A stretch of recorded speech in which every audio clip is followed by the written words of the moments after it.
Hello, my INTP friend. I want to let you know before we start this podcast that we are relaunching the Cosmic Calibration Program. What I mean by relaunching is just putting a new focus back onto it as the place that I feel like every INTP who is listening to this podcast or watching on YouTube, that's the first place that you need to start. That if you already know some of personality typology, you understand the cognitive functions of being an INTP, and you're starting to do some inner work, that cosmic calibration is about maximizing your thinking, and meaning that creating greater distinctions between what is introverted thinking and extroverted feeling, and then being able to understand how introverted sensing has come into play, and then eventually learning how, through creating these distinctions, you can make room for your extroverted intuition to start to show up to support that extroverted feeling and be able to improve your relationships, to allow you to let go a little bit more, to allow you to play, to maybe not take life so seriously, and to be able to output more and to put less stress on yourself to put less stress on your thinking to do everything, first of all, but also for the powerful tool of your introverted thinking to be able to do its job and not get so distracted by impulsive or compulsive extroverted feeling needs, and how to find those safe spaces, how to find those people that will actually listen to what you have to say, that will support your thinking, and will actually not just stand in your way and be someone that you're arguing with all the time, but someone who will be a collaborative person to support your thinking process and help you to get to those universal truths that you're trying to get to. So if you go to dopeintp.com, it's there on the main page, Cosmic Calibration. You can also go to bit.ly/cosmicintp, all lowercase, to go directly to the course and sign up. It's a 30-day back guarantee for that course as well. So if you want to go sign up for that, if you're not happy with it, you certainly can get a refund, not a problem at all. So no risk to you. And if you're in a place where you're trying to develop and grow as a person, I think this is amazing for you as an INTP to get started in creating these distinctions and to start to live the best life that you can as an INTP. So with all that said, let's get the show on the road, hit the button, and do the thing.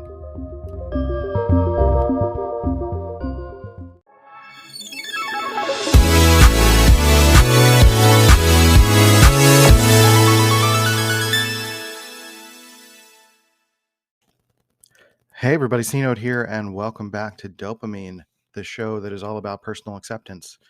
And, or I don't know, it's been about multiple things. It's changed over time. But right now, it's about acceptance. And today I want to talk about essentially asking the question, is it me? Is it because I'm an INTP? Or is it because of my mental health? And that was the starting point for this podcast for me personally, in that I was going through a lot of personal failures, personal challenges growing up. And I hit a breaking point where I wanted to start discovering, is this, are my challenges because of who I am, because of like the essence of me, because of like something I'm locked into, like my upbringing or culture or something like that? Is it because I'm an INTP or some other personality aspect? Or is it because of my mental health? Or is it a mix of all three, right? And up to that point, up to about 2017, really only up until maybe in the last year or so, actually, I had suspected that I had cyclothymia. And cyclothymia is a form of bipolar disorder. It's essentially bipolar 3 in a way. It's a lower grade form of bipolar disorder that you're shifting sort of your mental states from a hypomanic state of a slight high of mental activity and to a dysthymic low of mental motivation and activity. And it's only been until recently that I've discovered that it's more about complex PTSD and some of the challenges with my upbringing, mixed with my personality as an Enneagram 1 and my own expectations. And there have been some things as being an INTP that have been a challenge, but in one thing that I've been basically coming to the conclusion of is that none of that is necessarily me in terms of my essence of who I am as a human being, but those are all elements of my existence that have been factors. And so, something that I think is important to talk about is that when we think about personalities, when we think about persona, ego, the way that we kind of like show up to the world, like those things are necessary. The thing that we fall into and we get locked into, and that can become a challenge, is any sort of fixed identity when it comes to this is who I am, or this is my mindset, or this is my X, Y, and Z. And you can hear it even in the word my, right? There's like an ownership to it. Like this is mine and nobody else will have it. And that to me brings up a challenge of versatility in life. Like we wear masks. We do. That's a part of what our personality is. But it's not about getting rid of the mask or learning that maybe the mask is toxic and changing it up, which sometimes can happen, but learning that we wear different masks for different contexts and different situations. And now I think that was one of the challenges as an INTP is that the introverted thinking dominant side, or just being an IP, we tend to, IPs are a little bit more identity focused and exploring who we are through the lens of either thoughts or feelings. An INTP or an ITP will explore personal identity through what I think and what I care about and the universal truths that I am able to drill down towards. Where an IFP will do the same thing with emotions that fit the raw human experience. And with that, the journey of that, rather, can come with a lot of impasses of fixations or stuckness, saying, like, this is who I am. No, this is who I am. And even though that's changing all the time for IPs, there is this sense that you have to land on something. There's this sense that I'm going to eventually be this or this. And I think for a lot of our human development, we get very much stuck on this idea of landing on some sort of a fixed identity, that I'm this ethnicity, or I'm a person from this place, or I do this thing, or this is my Myers-Briggs type, or this is my Enneagram type, or or like this is my occupation, this is what I do, this is what I care about, etc. And all of those things, it's like we pick a mask for each situation, or each element of what we consider our identity to be, and then they kind of lock into place. And that locking into place is sometimes the challenge that comes up when we experience personal life turmoil and challenges. And so when I ask the question, like, is it me? Is it my personality? Or is it my mental health? It's going to be complex. And I guess it wouldn't be a podcast if it wasn't complex. And so one of the key challenges there is the exploration of all of that, right? First of all, being willing to introspect in the first place is really difficult. Now, if you're listening to this podcast, there's a chance that you're willing to introspect. And that's why you're listening to this podcast. Because I've done over 400 podcast episodes of my introspection, of my figuring all of this stuff out for myself. And there's a lot I have figured out. There's a lot that I have not figured out. And so in more recent episodes, I talked about the complex PTSD side that sort of showed up as a result of unlocking my Enneagram type. And then realizing that my cyclothymia is actually more of a pseudo-cyclothymia based on the fight, flight, or freeze response that I experience. And so really the reason I'm doing this podcast is because I'm kind of in a mental downer right now. I don't know if you can tell in my voice, but my energy is low. Like I'm okay as a person, like I'm fine. But I can feel a mental strain because after I did profiler training in the last month, basically I went on a social media detox over maybe the end of October to just about last week, maybe. And basically, I got rid of Twitter and Facebook off of my phone because I just felt like I just didn't need it. And after profiler training, I was keeping track of the marketing materials for Personality Hacker to support them and retweet things and comment on things if anyone had any questions about the material that I was making. And so I reinstated it. And at first I was like, okay, I've got a good handle on this. I'm not really scrolling on any of these platforms. I'm just checking specific things.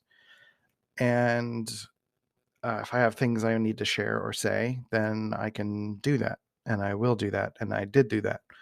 Now, over time, it started to, I could feel, because I created the contrast and the detox, I can feel the difference in how my mind started to grip onto, how my mind and even my body's intelligence started to grip onto the the hits of social media, whether it was because I was getting likes on some thing I said or replies. And I kept searching.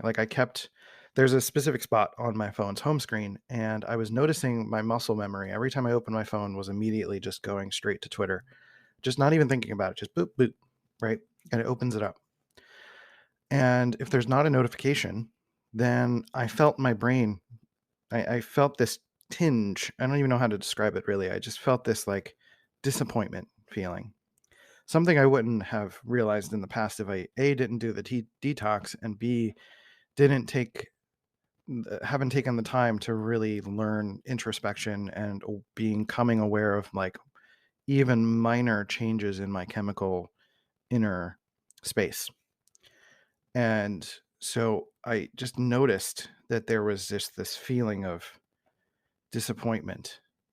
Even if it was just a super minor feeling of disappointment, it was this feeling of disappointment. And so every time I checked Twitter and didn't have a notification, I started scrolling. And even even if I keep scrolling, like the content I want to consume on Twitter is just not where I'm at in my own mental state, in my own personal life. I don't see high quality thoughts typically. Um, and so, scrolling again produced another discouraging feeling. It produced another disappointing feeling. And so I would close Twitter and then I'd have this disappointing feeling. And I'm like, well, what do I do now? And so I realized that over the past week or so, having Twitter and Facebook back on my phone, it also reintroduced and opened windows to like some conflict that was unnecessary with some family stuff. And I was like, why? What? Okay. All right, Facebook. No. Um, we're not doing this. So this morning, I deleted Twitter and Facebook off my phone again, but only after yesterday I had a pretty intense crash. I think some of it is just like a natural rhythm with my Enneagram arrows. I was definitely more in a four-ish emotional, revisiting past emotions space. And, I needed kind of that sort of emotional break. As much as I need a play break, sometimes I need emotional breaks too. And so I needed to spend time doing that. And now I'm coming into today and I'm not as much feeling the four-ish space that I need to necessarily be in and indulge in my feelings, so much as I'm actually wanting to get to work, and I'm feeling like my body is feeling this thymic lack of motivation. Because what's happening when you're seeking a dopamine hit, when you're like, dopamine is the desire chemical. Dopamine is not the release. There's an opiate release in your mind that happens when you reach orgasm or you reach some sort of like satisfaction, the pleasure that you're seeking, right? And usually that is associated with less synthetic pleasures, um, social media and everything you do on your phone. Those are all synthetic hits, right? You can't literally go up to someone on the beach and say like, "I like your bikini." If you're a dude, at least you can't be like, "I like that." Like that would be weird. But you get a hit from being able to see stuff like that on the internet and like it and share it and all that stuff. Those are all synthetic hits. Like that's not real life. That's just a metaverse. Like there's a lot of people talking crap about the incoming metaverse, but we're already in a metaverse of scrolling social media. So that's fun. But anyway, uh, there is this there's with the dopamine hit and opiate hit.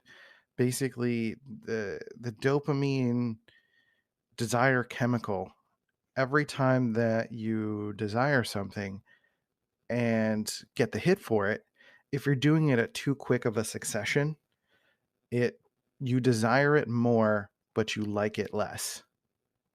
And so that's kind of what's happening for a lot of people with social media. And then especially if you don't get the hit, it's like edging, or if you're having a sexual experience with someone and you don't get there, like that's frustrating, right? And you can apply that to all sorts of different contexts. Even if you take it as simple as food, like if you're in the house with someone and they're making you food, or they're making food, and you're smelling it and you're desiring it and you're getting excited about it and you're like, I want to eat this food. I'm so stoked about this. They're making your favorite dish. And then they come out into the living room and they're like, oh, you wanted some? Oh, this is all there was. And then they're eating it and you don't get to have any. How frustrating is that? You know? And so it's like that. It sometimes that happens over and over again too with social media. It's like you get the hit sometimes and then other times you don't. And it's very much it's an addictive kind of response. So I remember feeling when I was a kid, for some reason, I just had this instinct that I was prone to addictions. And so I didn't get involved in drugs. I didn't get involved in anything. I did get involved in alcohol, unfortunately, and that did become a bit of an addiction. Um, and so I stopped that. But I've always had this feeling that I was susceptible to that. And so I think that's what's made at least me, I can't speak for you or your experience, but that's made me a little bit more sensitive to my chemical changes because I've had a lot of experience noticing this. And so all I'm really inviting you to do is notice. Notice your own chemical changes, because like the human body is the most complex system in existence as far as I understand, right? We've got neurons, we've got the brain, we've got all the things within it. We've got mind body connections, we've got neurons in our body. We've got all sorts of intelligences within our body. Like I don't know the last time I've ever um actually uh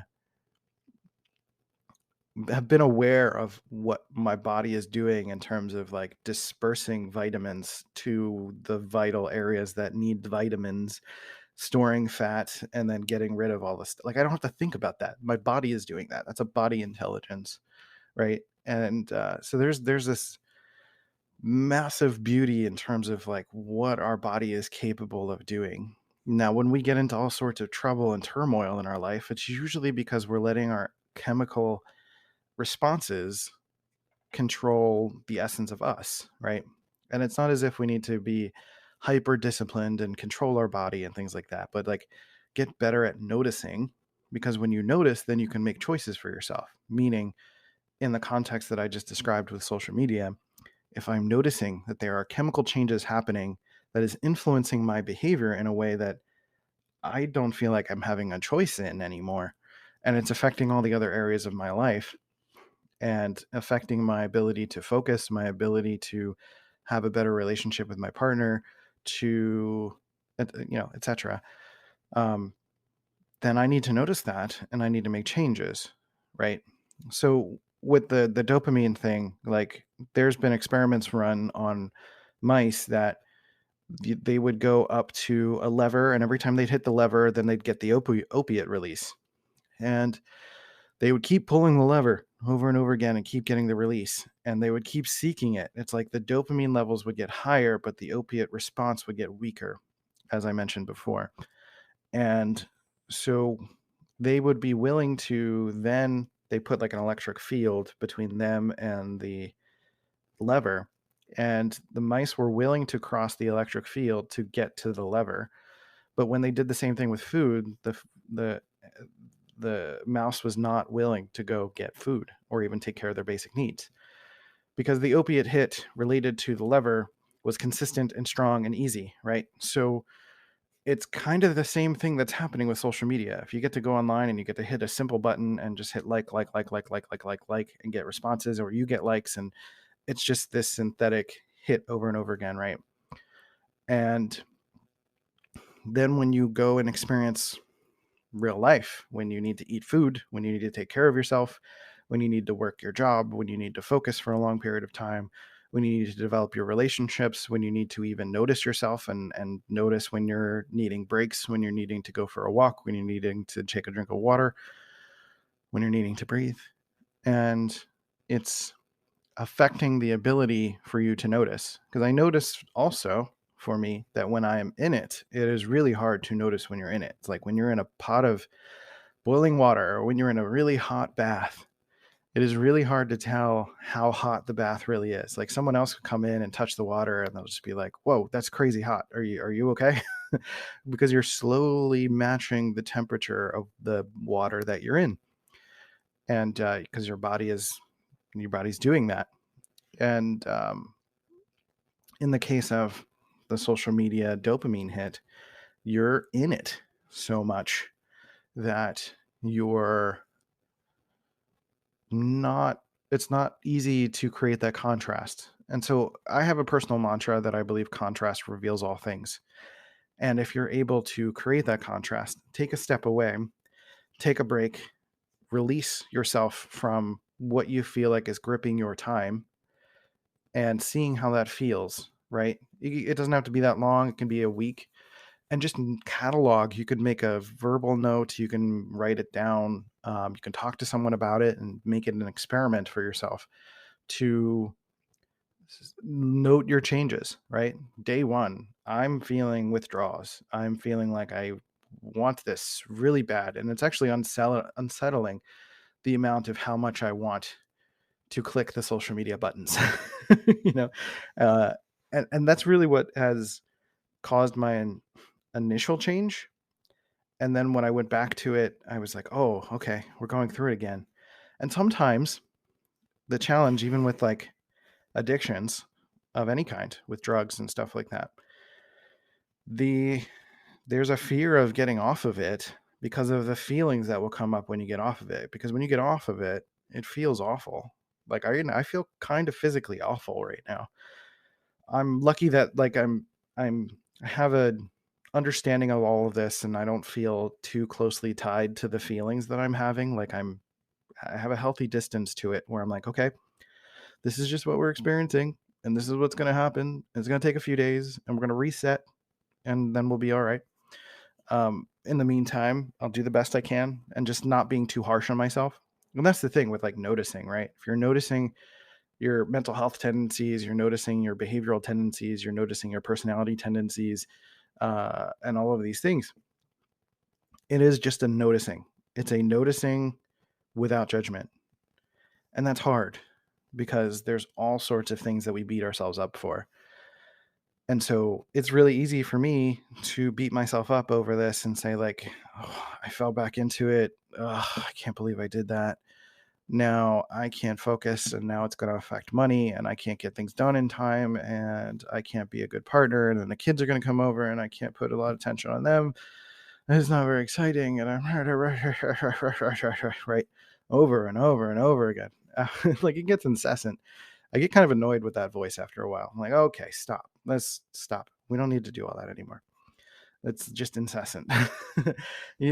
All you need to do is notice, right? And that's the task. Like if you take, I'm using social media as the example here because that's probably the biggest thing that pervades our culture, the world, in terms of how it's affecting our focus of attention. Even just in the little ways, like someone who's at a stoplight looking at their phone, the delay in reaction time to pressing the gas pedal and going forward, is tremendous. It's gone from like 1 second to like 10 seconds in terms of response time. And that affects the system chain of the world. It's not just one person doing that. There's all sorts of different people all over the place doing that, and that affects the flow of efficiency. That affects whether or not someone wants to work a job, because you may or may not have the focus to work a job. That gets into bigger picture things, but the idea here, and I think one of the things, if I'm going to wrap up the social media part of this, the thing here that really stuck out to me that I've been thinking a lot about lately is that social media is like going to a different place. I mentioned the metaverse thing. It is like going somewhere. You are entering a different world that has different rules, that is a different jurisdiction, and different kinds of engagements, right? Like the arguments that you have online, or that you may experience online, or the things that people say online, most of the time are not things that people would say in person to someone. Most of the time, people are not that brave. Because there are real world repercussions. If you tell someone to their face a certain thing, you may get hit, right? On social media, the worst thing that can happen is you get blocked. And so there's a courage there. There's an anonymous courage. And so it creates a different atmosphere, creates a different vibe. It creates a heightened atmosphere and a heightened vibe. And for some reason, we feel like that heightened mental stimulation is enough, right? And as I mentioned with the body's intelligence of our existence, like our heart has an intelligence. Our heart is able to increase or reduce the blood flow, or beat faster or slower depending on the context. It's beating faster in an anxiety context because it's ready to run at any time. And there's all sorts of different preparations that the body can do based on external stimulus that you don't have personal control over, right? Like if you're attracted to someone, your body is having a physiological response, and you're having an awareness that you're having the physiological response, and that translates to attraction. You're like, oh, I like this person because my body is reacting to this person. And so you're not actively making that happen. Nobody chooses who we are or are not attracted to. Like those are just physiological responses, right? And so we learn to not necessarily impulsively go towards that person. And I'm not talking about behavior. I'm talking about our body having the intelligence to say like, oh, if there's a person we really like, maybe if we make this happen, then we can get ready. And like, the body's reacting, right? It's like physiological responses, whatever, all the cascading effects of responses that happen. And so the heart has an amazing level of intelligence that has neurons and connects to the brain. Same with the gut response. There's more and more discoveries of neurons in the gut. And we also have, electrical signals and neurons all throughout our body that are giving us all sorts of different intelligent signals, right? And so in America, at least, we very much overvalue the brain. The brain is doing a lot of amazing work. The brain allows for us to be aware of our own consciousness, but consciousness is not the brain. Consciousness is the full body system, and possibly even more than that, right? I've been hearing in yogic practices that the mind is not considered the brain. The mind is actually the full body system, operating as a full intelligence, right? And so part of learning to adapt to our circumstances is being aware of our physiological responses, not just the body, but the brain and the heart, and kind of thinking about all of them. Like, okay, what is my heart saying right now? What is my gut saying right now? What is my head saying right now? And noticing if you're leaning too far in one direction or the other, overvaluing emotional experiences, or overvaluing just instinctual reacting and body movement, or mental stimulation, mental play, or fear, right? According to the Enneagram, like the fear center is head-based because that's the place that can project into the future. The heart is encapsulating past emotional experiences, typically, or a sense of identity or a sense of self. It's just more of a feeling and knowing and being seen. And then the gut is more of a physiological response. It's doing all of the maintenance work. It's doing all of the the body management stuff. And so intelligence can be carried in multiple places. And so I think it's important when you embody something, for example, when you embody the social media detox, and if you do that enough times, you create enough contrast in situations, your body is able to gain that intelligence and is able to then have a response that your brain can be aware of and notice, like, oh, this isn't good for me. It's almost like touching a hot stove and having like the instinctual kickback from your hand. You don't think about pulling your hand back. You had the pain signal and it's just like, and everything just does it, right? And so it's instinctually happening. And so really getting to know this full body experience and not just thinking about your head, and is especially so with how we think about relationships or how we think about our personalities, the personas that we bring to different contexts and different situations, and how we think about uh, um, our relationship to reality. Are you just a head jacked into the matrix and not living your life, going for walks and breathing and showering and taking care of yourself, drinking water, having physical relationships, being able to focus on something for more than 20 minutes, for more than 2 minutes? Are you able to get into nature and sit in nature without pining for a social media hit or from some sort of other controlling need or substance, right? Sadhguru has a program called inner engineering, and I haven't done it yet, but inner engineering is the idea of, like, when you're engineering something, you're intentionally constructing something and intentionally knowing how it works. And we are a complex physiological system. And the more we understand how our physiological system is running, whether that's through understanding our mental health or understanding our personality reactions and responses, or even our physiological responses or our emotional responses or our behavioral choices, or, how much we're putting energy into one area and not putting it into another area. And it's basically awareness of how we may be self-sabotaging and how we're letting our impulses, instincts, or compulsions control us, our essence, more than we're able to have a symbiotic relationship with our experience and our existence. I'm going to pause for a second and do a quick break and then wrap this up.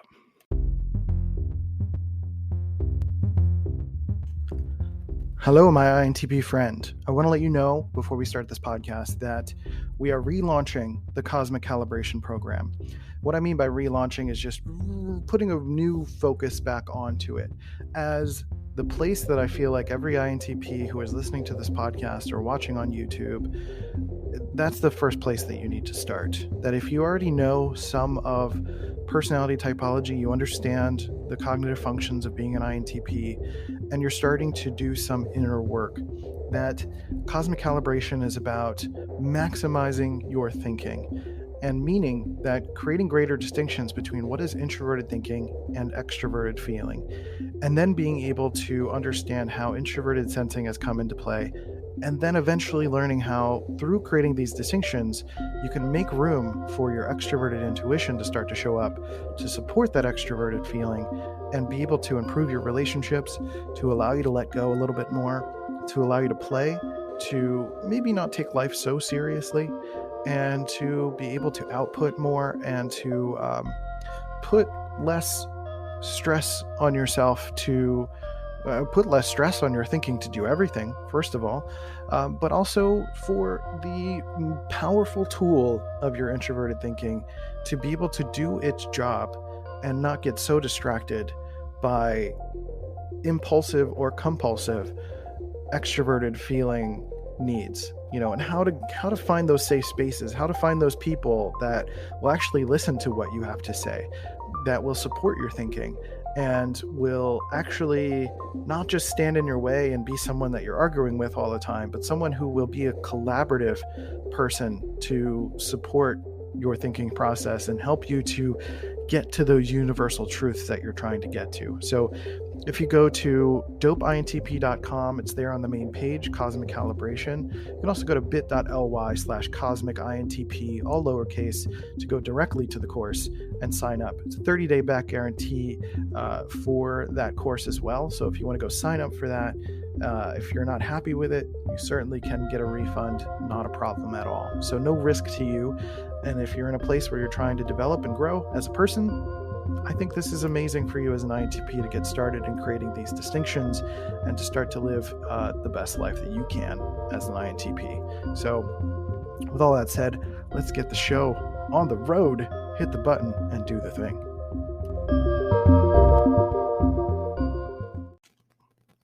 So as I mentioned at the top of this podcast, asking the question is it me? Is it my personality? Or is it my mental health? Those are personal questions that only you can ask and discover for yourself.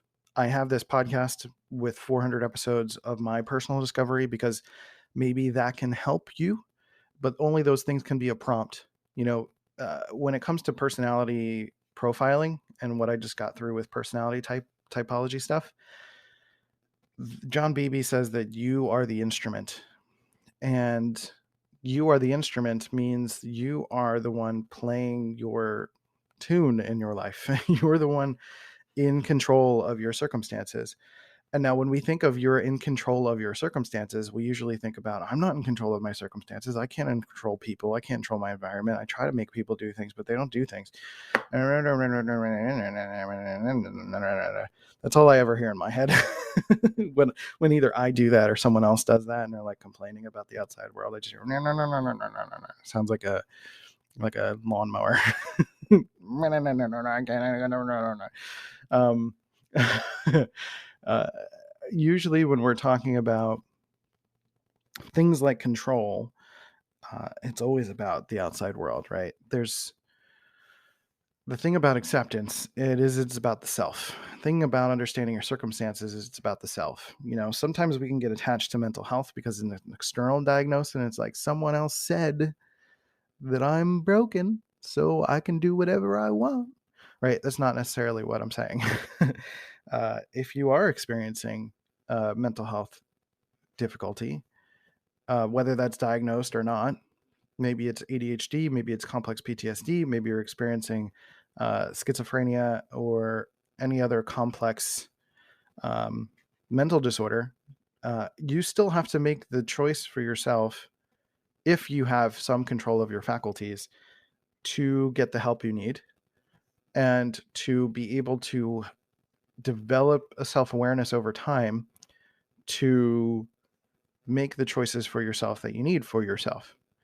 And so that doesn't necessarily mean that I'm giving you the advice of like, just go for a jog and fix your life. Like, no, that's not what I'm saying.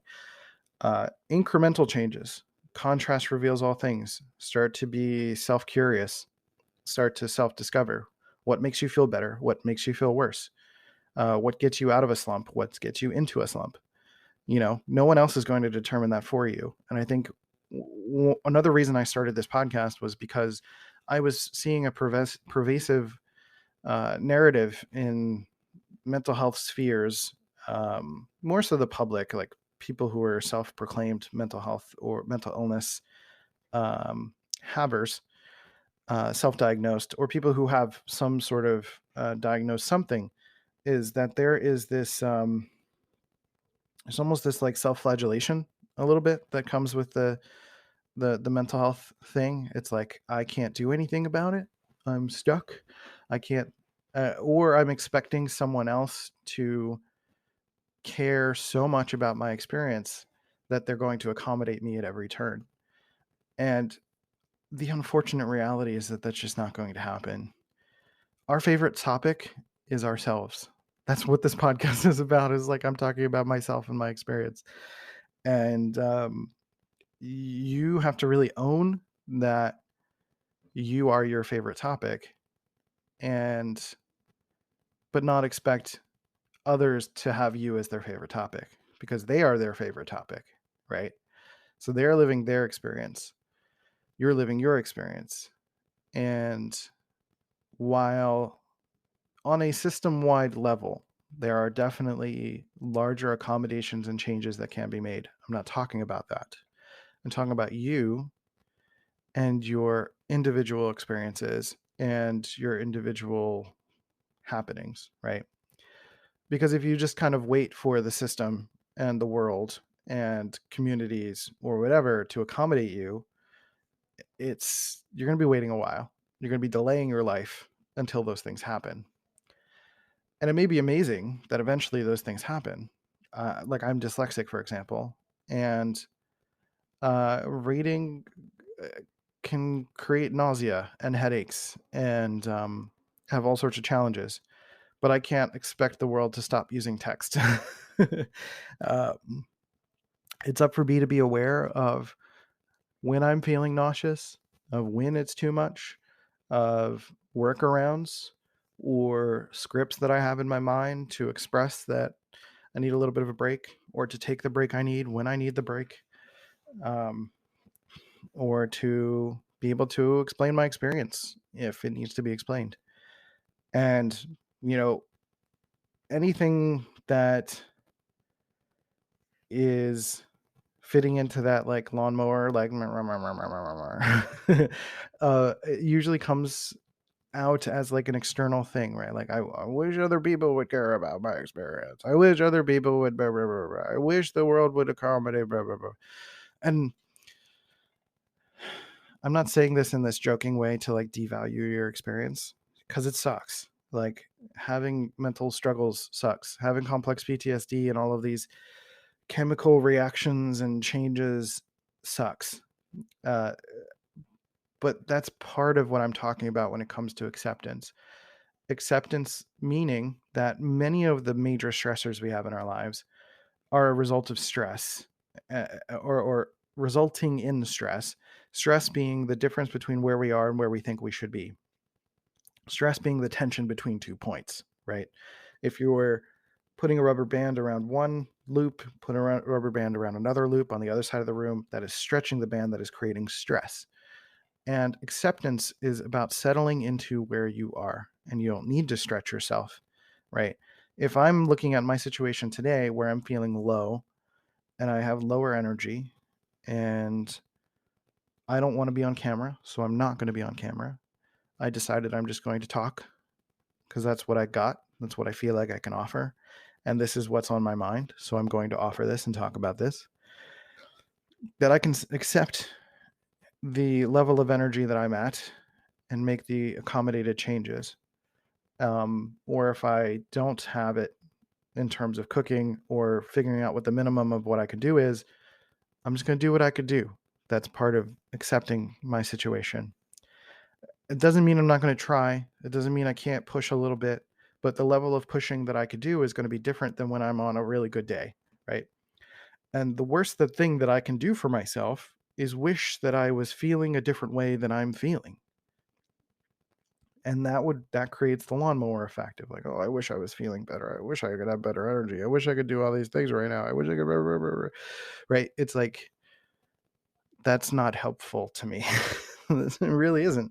It's not useful to my experience for me to not look at myself in the mirror and wish I looked like a different way. So like the way that I approach my personality experiences, my mental health experiences, my sense of self is that I have to wear different masks in different situations, and I will do the best that I can. Not everyone needs to know what's underneath the mask. Not everyone needs to know that I'm suffering from something or dealing with something or that I have low energy. I just got to fake it enough for them to not worry about it. I mean, I'm not worried about them not being worried about it, but I mean, they're not going to always ask me and they're not always going to be worried about it, about what I'm experiencing, or they're not always going to offer a solution. So I have to handle to a degree what I can handle for myself. What I'm trying to get to with that is looking in the mirror. And I spent a long time when I was younger, as a teenager in particular, concerned about my height. I'm a short guy. I'm 5'4", and I'm a pudgy dude. I'm 5'4", 233. That's not healthy. That's not great. But the weight I can change. The weight I can make adjustments to over time. in a different way that I could when I was younger, because I'm getting older and that's an energy change. But the thing about my height is I can't really do much about it. I can probably wear shoes that give me like a little bit of a lift, but if I wear stilts, I'm going to look ridiculous. Or if I try to do anything that's going to make me look much taller than I am, I'm going to look ridiculous. And so the best thing that I can do is accept a thing that I cannot change and work towards fixing some of the things that I can change. Now, some of the things related to my weight are psychological, and I'm working through some of those things slowly. And so those things, all of these things that we're experiencing, stresses around our personality, whether that's the Enneagram, Myers-Briggs, stresses around our worldview and our levels of awareness and our experience, our environment, the people that we're surrounded by. These are not things that we can necessarily change in one fell swoop.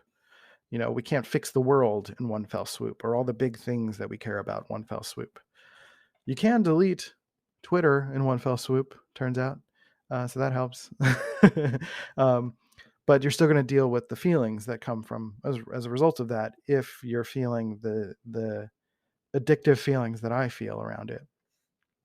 And so all of this to say is that while I stumbled a little bit when I was talking about sort of external care and stuff like that, those systems being developed and people caring for you and having external support is important. But the expectations of that external support is probably never going to match our reality.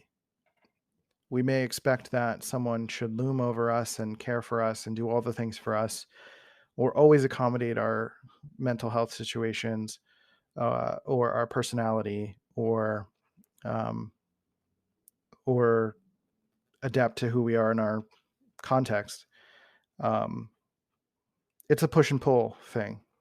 And all I'm saying is that acceptance as a whole is about noticing without judgment and taking a sense of personal responsibility, because it's your life, and to do whatever you can do to keep you going to the next day. Taking it one step at a time, one day at a time, one moment at a time. Because for me, I just feel like that's all I can do. And if I'm too worried about 5 steps ahead, sometimes I can't even think about 5 steps ahead. And that's cool. That's just where I'm at. I tell Molly, my wife, all the time, like, I can only think a day ahead right now because everything's tightly packed with our schedule, and that really stresses me out. I can't do all of that. So I kind of lean on her TE a little bit, her extroverted thinking, and she's like, great, I could do it. And she's amazing. So having an amazing partner or having amazing people around you is very much helpful. But if that wasn't the case and I was on my own and I had a lot of expectations, then I got to figure out my own hacks. I got to figure out my own way of being. I got to figure out my own physiological responses. I got to figure out what is going on with me that is going to not even optimize my experience, but stabilize my experience, right? All I'm trying to do is level out. I'm not trying to be this like well-oiled, perfect, amazing machine. This is not about achievement. This is not about hyper discipline. This is not about anything in terms of like overdoing it. All I'm saying is that if you're trying to be a person like me that sometimes struggles with feeling like you're below the line and feeling like you're having some struggles with motivation, struggles with wanting to feed yourself, struggles um, with getting yourself back up to normal, uh, your version of normal, not someone else's version of normal, by the way. Some of this acceptance and calibration is about understanding where your sense of normal is for yourself. That's going to be part of tracking your moods and your feelings and vibe for yourself. This is all that you can do for yourself. And knowing what it's going to take to get back up there. Right now, I realized that I hit the bottom of the barrel, so I got rid of Twitter, got rid of Facebook. Those things were just pulling me down, down, down. So I got rid of those things. And that doesn't mean I'm going to immediately spring back to normal, right? It's more of a sine curve. It's more of a roller coaster. It's like, okay, we're going to slowly swing back up. What do we got to do now? And that's usually the question, right? Like, what do we got to do now? Okay, I'm expressing myself. That's an important part for me, expressing myself uniquely on this podcast. Drinking some water. I need to get some food. I feel like I need some sort of decadence personally. That's part of like going to 4 a little bit. So I may order some food for myself, some lunch. And make sure some of those physiological needs are met to the base level that I need to do that. And just take it one step at a time. And now, again, circumstances are very, very different. I'm lucky that I've set up myself over time to work from home, and I'm able to make those accommodations. But I very much have been in situations where I've worked a job and have had awful mental health days. And if this is something that is a reoccurring theme for you, it's a challenge to find the ways to express that without, someone assuming that you're not going to be consistent or reliable or anything like that. I get it. That's a scary thing. But I think being honest is usually better than not, because most of the things that you think other people are thinking about you, they're not. They're really not. The amount of time they think about you versus thinking about themselves and their own needs and their own relationships and all of that stuff is just like it's an infinitesimal amount that they're just not worried about you. So you have to worry about yourself. I'm driving that point home because that's important. And that means you have to share your truth with someone who is going to be willing to listen to you. And so if you have a job where you can tell your supervisor, your boss, your manager, or if you are the boss, telling people that you work with that, like, every once in a while I get a little bit of a crash, or like, not, you don't even have to go into detail. You can just say like, I'm going to use a sick day, or I'm not feeling very well. And if they give you a hard time, that's a bigger picture evaluation that needs to be made, right? And so that gets into more nuances. I mean, I can't get into your context and your experience. So, if you're doing the lawnmower thing to me, and you're like, my context, my experience, my life doesn't account for all of this, and then you can't tell me what my do. I'm just offering for you to figure it out for yourself. I'm just offering some of what my experience has been and is continuing to be, so that you can take this and use it as a reference guide and keep noticing when things happen. And even just like the most mundane things, like when you're eating a sandwich, how do you feel? Do you get a brain hit when you eat, protein and you haven't had protein in a while? That's a good signal that you probably needed some protein. Your body has an intelligence, trust it. And don't let it run you necessarily, but like, it's like a consultant. It's like your body is like, yeah, this is what we need. And you're like, okay, let's do this. Right. And having conversations between the essence of you, the consciousness of you, the full body system of you, and then what your brain is doing. Is your brain getting carried away? Is your brain trying to get mental stimulus and hits? Because your brain is just the reactive signal telling you, oh, yeah, this is great. Oh, yeah, this is great. But the brain doesn't differentiate this is great from eating protein from getting a social reward. Because like the dopamine hit from Twitter is a social reward, and social rewards are very much part of our survival. But again, that's a synthetic social reward, and that's more immediate. And we can overfavor one type of reward versus another. So create that detox for yourself, create some contrast, create some separation, see how that feels.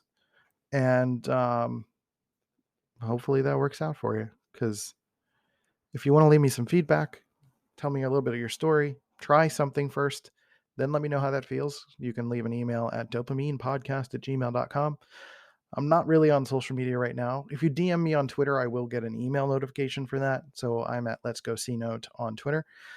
And yeah, I think that's all I've got to say for this podcast episode. all of this was all about acceptance and understanding yourself and really being curious about yourself, being curious about your chemical responses. Because if you're struggling with that difference between who am I and what is my mental health, which was the whole thing about what this podcast started out to be, and then personality sort of like showed itself up in there. It's about noticing your chemical responses. When are you feeling depleted? When do you need nourishment? When do you need joy? When do you need connection? When do you need partnership? And there's nuances of how that feels. And even if you don't necessarily know how that feels in your body moment to moment, maybe start to write things down, or notice how your brain feels, or how your heart feels, or notice your behavior. Notice what situations put you in a better mood versus a worse mood, and what does a good mood even mean? What does a worse mood even mean? What is equilibrium for you? I don't even want to say normal, but equilibrium. What is equilibrium? What is I feel good, right? Not great. It's not about being ecstatic. It's not about necessarily being blissful. It's just what feels good and figuring out that balance. All right. So if you're an INTP listening to this, there's I'm going to be putting out some videos soon to support some shifts in terms of the premium stuff that I have going on my website at dopeintp.com or dopamine.school, DOPEAMINE.school. There is, I think dopaminepodcast.com goes to the same place as well, by the way. I've been reevaluating my cosmic calibration program, and I realized that I had marketed it as a unlocking intuition program, but really it's about maximizing your introverted thinking. It's about understanding the difference between introverted thinking and extroverted feeling. Like, when are you being data driven and when are you being emotional? Because I've noticed over talking with INTPs in person and in online contexts that it is sometimes really difficult to understand the difference between what is something we do unconsciously and well, which is our introverted thinking, versus what we unconsciously do not very well. And both are a different form of unconsciousness. It's just like an unconscious competence with introverted thinking and an unconscious incompetence when it comes to extroverted feeling. And so understanding the differences, very much in line with this kind of awareness idea, like becoming more aware of like, okay, when am I reacting emotionally versus when am I acting in a non-biased way? Uh, that's really what cosmic calibration, the program, is all about. It's calibrating those distinctions, because then calibrating those distinctions and talking a little bit about introverted sensing as well allows for you to start to unlock and unleash and allow for letting go, to let extroverted intuition start to do its work. So extroverted intuition comes in a little bit towards the end, a little bit more, but the early stages in particular are more so about creating these distinctions between introverted thinking and extroverted feeling. And I think that's incredibly valuable for any INTP who is having some struggles in their lives. Maybe you are having struggles with differentiating between yourself, your personality, and your mental health, and having struggles with relationships or co-working situations, or even having online discussions and having your thoughts not held space for and heard, right?